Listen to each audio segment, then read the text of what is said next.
ഇന്ന് ചിക്കൻ വറുത്തരച്ച് വയ്ക്കാം. ആദ്യം ചീനച്ചട്ടിയിൽ കുറച്ച് എണ്ണ ഒഴിക്കാം. 1 കപ്പ് തേങ്ങ ഇടാം. 10 ചെറിയ ഉള്ളി ചെറുതായിട്ട് അരിഞ്ഞതിടാം. കുറച്ച് പെരിഞ്ചീരകം കൂടി ഇടാം. കറിവേപ്പിലയും കൂടി ഇടാം. ഇനി നല്ലോണം വറുക്കാം. നല്ല ബ്രൗൺ കളർ ആവണം.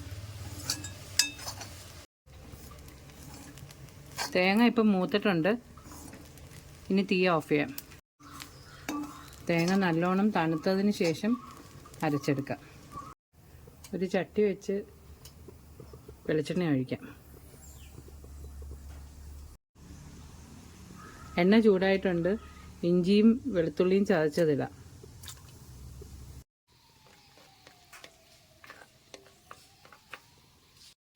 ഇഞ്ചിയും വെളുത്തുള്ളിയും മൂത്തിട്ടുണ്ട്. ഇനി 2 സവാള അരിഞ്ഞതിടാം. 3 പച്ചമുളക് കൂടെ ഇടാം.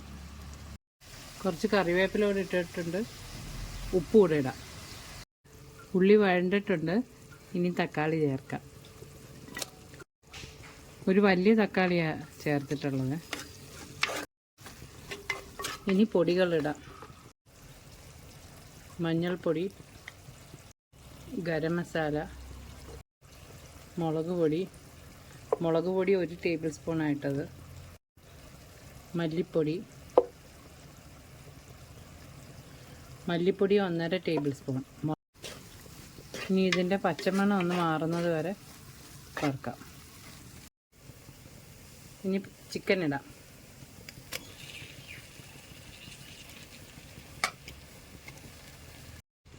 ഒരു കിഴങ്ങും കൂടി ഇതിൻ്റെ കൂടെ ഇടാം. കുറച്ച് ഉപ്പിടാം.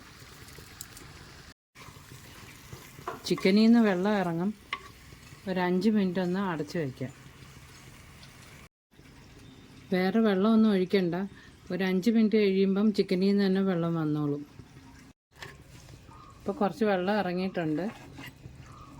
ഇടയ്ക്കിടയ്ക്കൊന്ന് ഇളക്കി കൊടുക്കണം, ഇല്ലെങ്കിൽ അടി പിടിക്കും. ഇനി തേങ്ങ വറുത്തരച്ചത് ഒഴിക്കാം.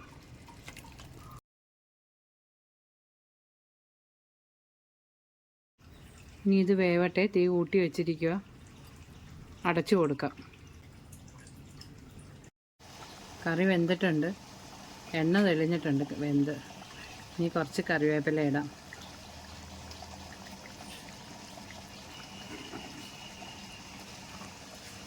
നാടൻ വറുത്തരച്ച കറിയാണ്. എല്ലാവരും ഇതൊന്ന് ട്രൈ ചെയ്ത് നോക്കണം. അപ്പത്തിൻ്റെ കൂടെയും ഇടിയപ്പത്തിൻ്റെ കൂടെയും മൊറോട്ടിയുടെ കൂടെയൊക്കെ അടിപൊളി ടേസ്റ്റാണ്. എല്ലാവരും ഒന്ന് ട്രൈ ചെയ്ത് നോക്കണം. എല്ലാവരും എൻ്റെ ചാനലൊന്ന് സബ്സ്ക്രൈബ് ചെയ്യണേ.